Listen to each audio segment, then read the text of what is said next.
विधिमंडळाच्या अधिवेशनावेळी राष्ट्रवादीचे आमदार जितेंद्र आव्हाड यांचा कार्यकर्ता नितीन देशमुख आणि भाजप आमदार गोपीचंद पडळकर यांच्यातला राडा सगळ्या महाराष्ट्राने पाहिला। विधिमंडळाच्या आवारामध्ये देशमुख यांना पडळकरांच्या कार्यकर्त्यांनी मारहाण देखील केली।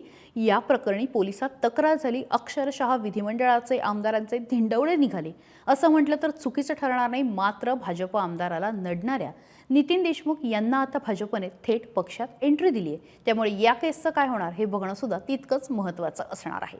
नितीन देशमुख यांनी भाजप नेते आशिष शेलार यांच्या उपस्थितीमध्ये भाजपत प्रवेश केला। देशमुख हे मुंबई महापालिका रिंगणामध्ये उतरण्याची शक्यता होती, मात्र आरक्षण आणि इतर कारणामुळे त्यांची पत्नी विक्रोळी वॉर्ड क्रमांक 124 मधून निवडणूक लढण्यास इच्छुक होती। राष्ट्रवादी काँग्रेस, शरद पवार पक्षाची मनसे आणि उद्धव ठाकरेंच्या शिवसेनेसोबत युती आहे, त्यामुळे राष्ट्रवादी काँग्रेस शरद चव्हाण पक्षाला हा वॉर्ड मिळू शकला नाही। त्यामुळे नितीन देशमुख हे नाराज होते आणि त्यांनी थेट राजीनामा देत भाजपमध्ये प्रवेश केला।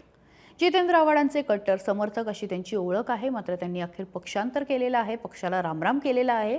विधान भवनातल्या मारामारी प्रकरणामुळे ते खरं तर चर्चेत आले होते। वॉर्ड क्रमांक 124 विक्रोळी पार्क साईटमधून त्यांच्या पत्नी प्रियांका देशमुख यांच्या उमेदवारीसाठी ते इच्छुक होते, मात्र हा वॉर्ड दुसऱ्या गटाला सुटल्यामुळे नाराजीनंतर आणि शेलार यांच्या उपस्थितीमध्ये त्यांनी तिथे प्रवेश केलाय।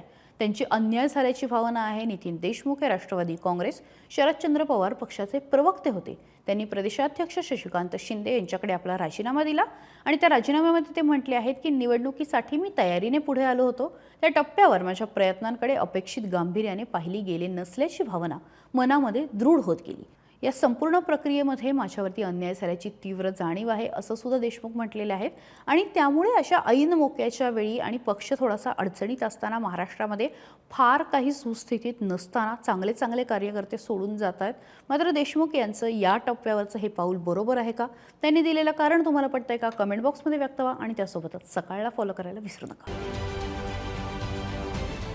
महाराष्ट्रातील सर्व बातम्यांचे विश्वासार्ह व्यासपीठ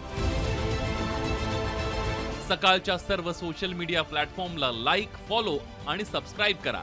तसंच सर्व नोटिफिकेशनसाठी बेल आयकॉन प्रेस करायला विसरू नका।